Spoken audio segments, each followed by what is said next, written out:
Em 1995, os Estados Unidos da América viria a conhecer um dos mais terríveis ataques de sua história. Dois indivíduos, ambos norte-americanos, planejaram e executaram um plano cruel contra o seu próprio país. A massive car bomb exploded outside of a large federal building in downtown Oklahoma City, shattering that building, killing children, killing federal employees, military men, and civilians. The chaos in downtown Oklahoma City did indeed resemble Beirut after what police believe to be a 1,200-pound car bomb ripped through the 9-story federal building shortly after 9 o'clock this morning. More than 500 people were already in their offices, and at least 50 children were in a daycare center on the second floor. Terrorismo doméstico é o termo conhecido hoje para um indivíduo que atenta contra seu próprio estado, governo ou povo. Antes do acontecido em setembro de 2001, esse era o caso de bombardeio mais mortal ocorrido no país, mas segue sendo até hoje o mais mortal caso de terrorismo doméstico da história dos Estados Unidos. Maybe one of the benefits of me talking to you today is that you'll see that maybe not everything is true that you've heard about me. For example, what's not true? Well, am I pure evil? Am I the face of terror sitting here in front of you? Or am I able to talk to you man to man? Most people in this country think you are the face of evil, don't they? They do. But sitting down here now, and let me make clear, I'm not sitting here trying to influence you, and I'm not putting on a game face. I'm not conning anybody. I'm just being me. Timothy James McVeigh nasceu em Lockport, no estado de Nova York, em 23 de abril de 1968. Era filho de Mildred Noreen e William McVeigh, que acabaram se divorciando quando ele tinha 10 anos de idade. Sendo assim, Timothy McVeigh foi morar com seu pai, em Pendleton, Nova York. Timothy informou que sua infância não foi fácil e que ele era alvo de bullying na escola.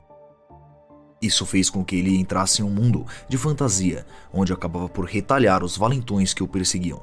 Mas Timothy viria a teorizar que o governo dos Estados Unidos era o valentão final. A maioria dos que o conheciam informaram que era uma criança tímida e retraída. McVeigh teria tido uma namorada durante a adolescência, mesmo tendo informado a jornalistas que não fazia ideia de como impressionar mulheres. No ensino médio, o garoto chegou a se interessar muito por computadores, aprendendo muito rapidamente. Chegou a ter um Commodore 64, um simples computador doméstico dos anos 80. Com este equipamento, chegou até mesmo a invadir sistemas do governo. Em seu último ano da escola, McVeigh foi nomeado o mais promissor programador de computadores da Starpoint Central High School, mas ele manteve notas relativamente baixas até sua graduação, em 1986. Timothy McVeigh foi apresentado às armas de fogo pelo seu avô, então ficou fascinado por isso. Chegou até mesmo, por algumas vezes, levar armas para a escola, para impressionar seus colegas. 13 anos antes do nascimento de Timothy McVeigh, o mundo conheceria outro indivíduo que viria a ser seu cúmplice no ataque. Terry Lynn Nichols nasceu em 1 de abril de 1955, em Lapeer, no estado de Michigan. Em sua infância, foi criado em uma fazenda e era filho de Joyce e Robert Nichols.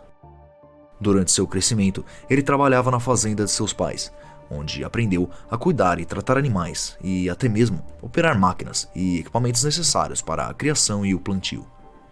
Terry estudou e se formou na Lapeer High School, onde foi relatado pelos colegas que era alguém muito tímido, porém sem nenhum indício de ter sofrido bullying.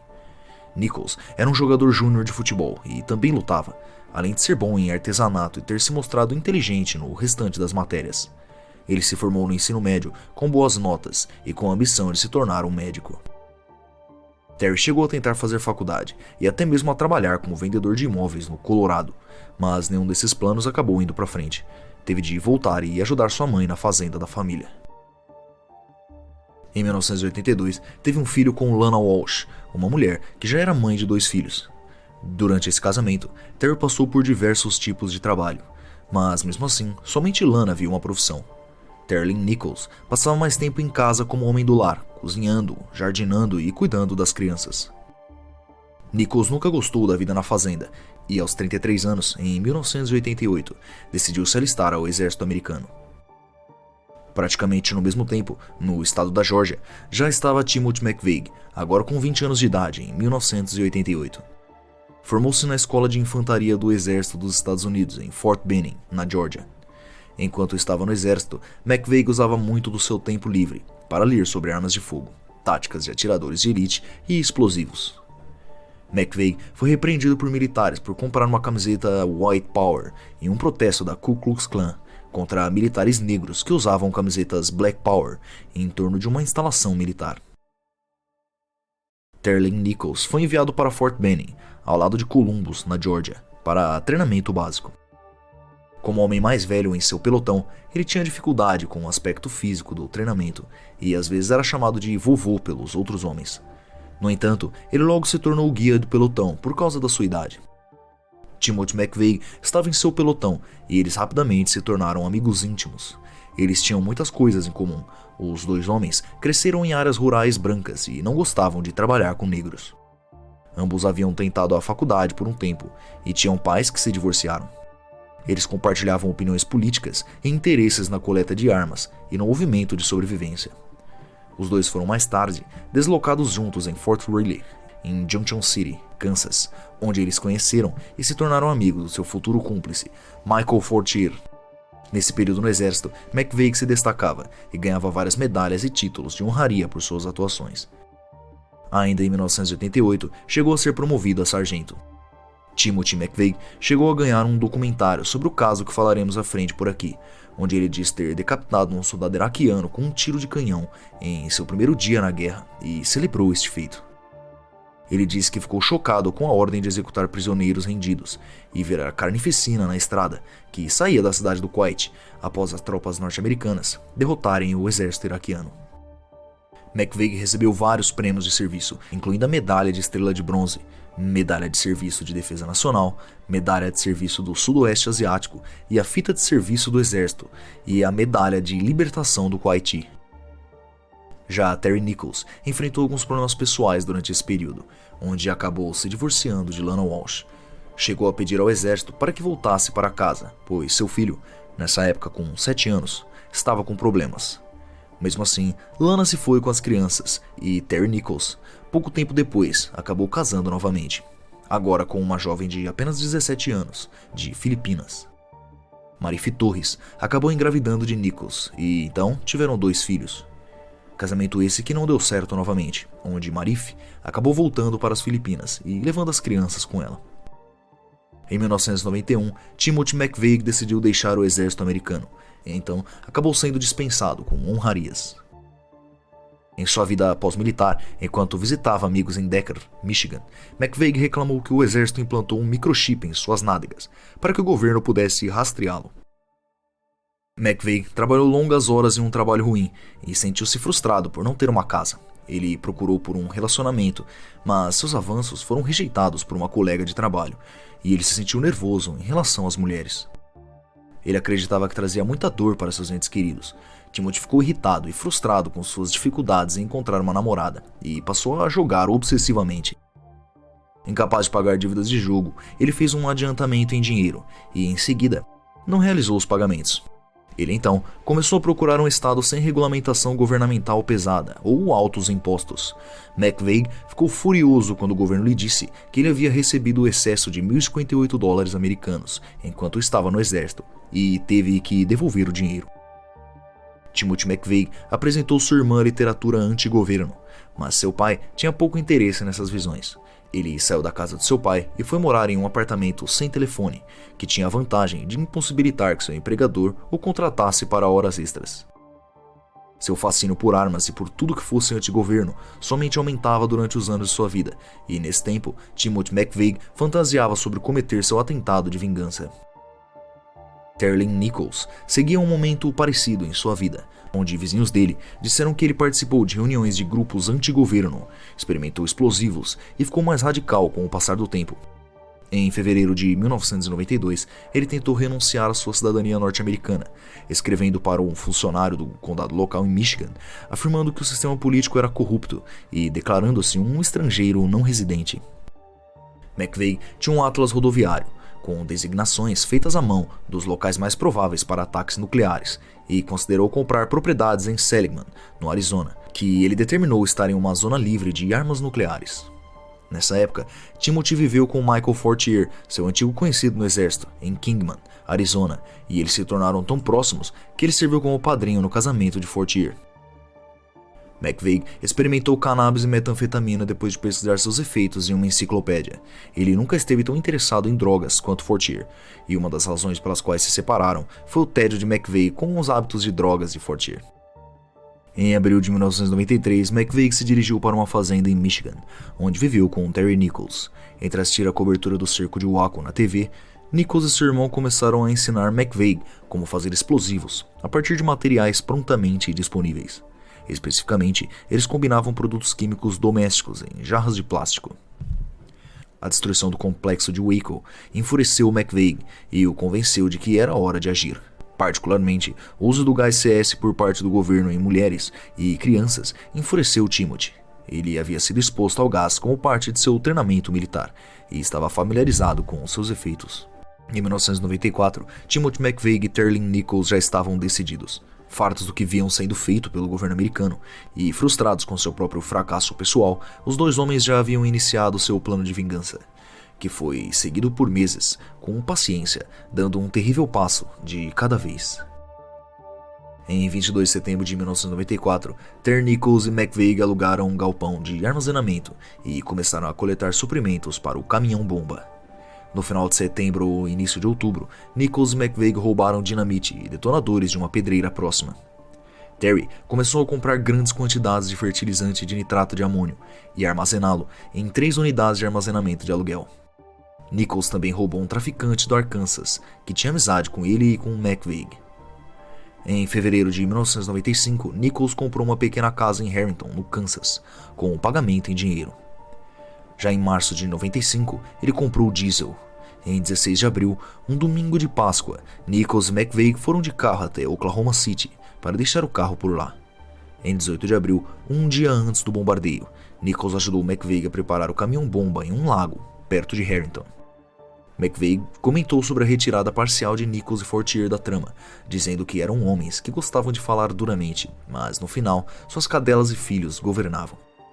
Timothy aparentemente não acreditava na progressão do plano com seu cúmplice e decidiu seguir sozinho. Em 19 de abril de 1995, McVeigh dirigiu o caminhão para a frente do edifício federal Alfred P. Murray assim que seus escritórios abriram.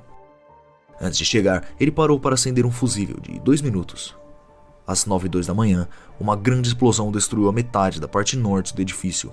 Ele matou 168 pessoas, incluindo 19 crianças na creche no 2º andar, e feriu outras 684 pessoas. McVeigh disse que não sabia que os escritórios federais administravam uma creche no 2º andar do prédio e que ele poderia ter escolhido um alvo diferente se soubesse disso. Nichols disse que ele e Timothy sabiam que havia uma creche no prédio e que eles não se importavam. Neste ataque, mais de 300 edifícios foram danificados, mais de 12.000 voluntários e equipes de resgate participaram das operações de resgate, recuperação e apoio após o bombardeio. Terry Nichols estava em casa com a família no Kansas no momento da explosão. Logo após esse terrível acontecimento, a polícia já tinha praticamente certeza que aquilo tudo havia sido orquestrado por alguém, e não um acidente. Então logo já começaram a investigar o caso, até que chegaram no que teria sido a arma do crime, o caminhão-bomba deixado pelos criminosos. Ao rastrear o número de identificação do veículo, de um eixo traseiro encontrado nos destroços, o FBI identificou o veículo como um caminhão Ryder, alugado de Junction City, no Kansas. Os trabalhadores da agência ajudaram um artista do FBI a criar um esboço do locatário, que teria usado o pseudônimo Robert Kling. O esboço foi mostrado na área. Leah McGowan, gerente do motel local em Dreamland, identificou o esboço como Timothy McVeigh. Logo após o bombardeio, o policial Charles G. Hunger notou um veículo amarelo, sem placa, passando por ele. Então, prontamente, decidiu seguir o veículo e realizar uma abordagem. Quando cumpriu a abordagem, o motorista daquele veículo era Timothy McVeigh. Até então, não era sabido pelo policial que aquele que acabou de abordar por dirigir um veículo sem placa era o autor do atentado. Então, notou que o condutor possuía um volume na camiseta, indicando o porte de arma de fogo. Quando questionado pelo policial, McVeigh assumiu que estava portando uma arma de fogo ilegal e acabou sendo preso por porte ilegal de arma de fogo e pelo veículo sem placa. McVeigh estava usando uma camiseta na época, com uma foto de Abraham Lincoln e o lema Sic Semper Tyrannis, assim sempre aos tiranos. as supostas palavras gritadas por John Wilkes Booth depois que ele atirou em Abraham Lincoln. Nas costas havia uma árvore com uma foto de 3 gotículas de sangue e a citação de Thomas Jefferson. Abre aspas, a árvore da liberdade deve ser atualizada de tempos em tempos, com o sangue dos patriotas e tiranos. Fecha aspas. 3 dias depois, ainda na cadeia, McVeigh foi identificado como alvo de perseguição nacional pelo ocorrido em Oklahoma City.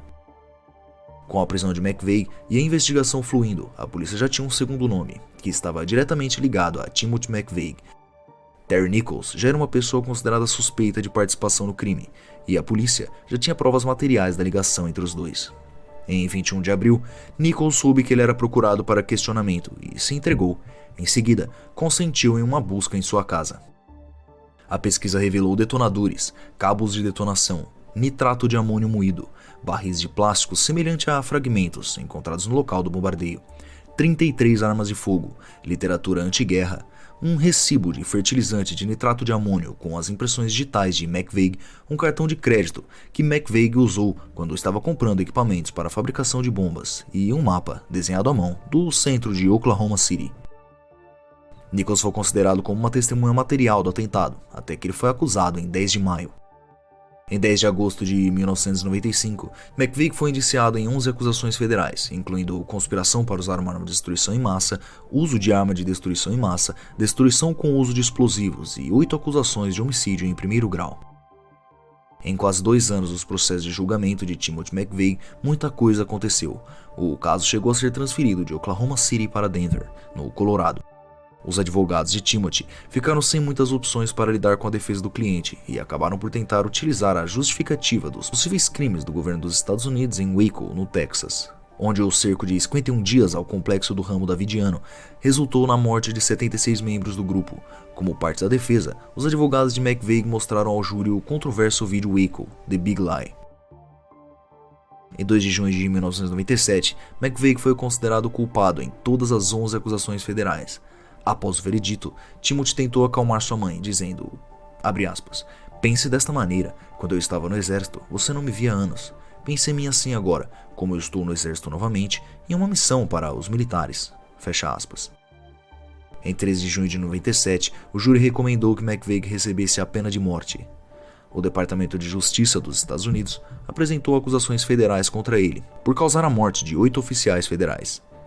Isso já o levaria a uma possível pena de morte, então eles não podiam fazer acusações contra Timothy McVeigh pelos 160 assassinatos restantes em um tribunal federal, porque essas mortes cairiam sob a jurisdição do estado de Oklahoma. Como Timothy McVeigh foi condenado e sentenciado à morte, o estado de Oklahoma não fez acusações contra ele pelas outras 160 mortes. Então, já condenado em 11 de junho de 2001, Timothy McVeigh foi executado por injeção letal no complexo penitenciário federal em Terre Haute, Indiana. Timothy McVeigh chegou a fazer o pedido de ter sua execução nacionalmente televisionada, mas esse pedido foi negado. Sua execução foi realizada bem mais rápida do que a maioria dos presos que aguardavam a pena de morte. A maioria dos condenados à morte nos Estados Unidos passa uma média de 15 anos por lá. Timothy McVeigh aguardou a morte por apenas cerca de 4 anos. Seu cúmplice, Terry Nichols, foi condenado em um tribunal federal à prisão perpétua por seu papel no crime, onde segue até hoje com 68 anos, numa prisão de segurança super máxima no Colorado. Timothy McVeigh e Terry Lynn Nichols planejaram e executaram um atentado que resultou na morte de mais de 160 pessoas. Esse crime terrível chegou a servir como inspiração para outros criminosos violentos, dentre eles Eric Harris e Dylan Klebold, que atacaram a própria escola no Colorado em 1999. O atentado em Oklahoma City foi o vídeo de hoje. Espero que tenha gostado do vídeo e, por favor, lembre-se de deixar o seu like e se inscrever no canal para continuar acompanhando o nosso conteúdo. Nos vemos no próximo vídeo aqui no Panic TV. Muito obrigado por sua atenção.